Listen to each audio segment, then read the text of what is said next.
આજે ભારતીય જનતા પાર્ટી કર્ણાવતી મહાનગર દ્વારા ગઈકાલે રાત્રે કેન્દ્રની કોંગ્રેસ સરકારે જે રીતે ડીઝલમાં રાતોરાત 5 રૂપિયા અને સિલિન્ડરમાં જે સબસિડી બાદ કરીને 750 રૂપિયાનો બાટલો કર્યો છે, આ મુદ્દાને લઈને ભારતીય જનતા પાર્ટીના કાર્યકર્તાઓ આગામી દિવસોમાં આ ડીઝલ જેવી વસ્તુ પર જે રીતે ભાવ વધારો કર્યો છે એના કારણે સમગ્ર જીવન જરૂરિયાતની બધી જ વસ્તુઓ પર અસર થવાની છે। સામાન્ય માણસ એ મોંઘવારીની માર સહન નથી કરી શકતો, એમાં એક પડદા પર એને પાટું માર્યું છે। 2 મોટા ને 2 નાના દીકરા 4 જણનો જો પરિવાર હોય તો જે રીતે ડીઝલનો ભાવ વધારો કર્યો છે એના માસિક બજેટમાં 2500 થી 3000 રૂપિયાનો ખર્ચો વધારાનો વેઠવો પડે છે।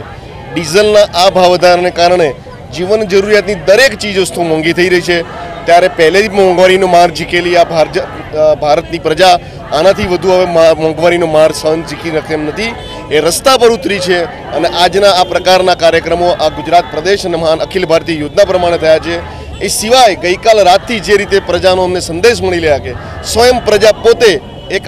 અગ્નિ સ્વરૂપે બહાર આવવા તૈયાર થઈ ગઈ છે અને પ્રજા આવનારા દિવસોમાં કોંગ્રેસને સ્પષ્ટ કહી દેશે કે આ બધાનો ભાવ વધારો પાછો ખેંચો કે સત્તામાંથી દૂર થઈ જાય।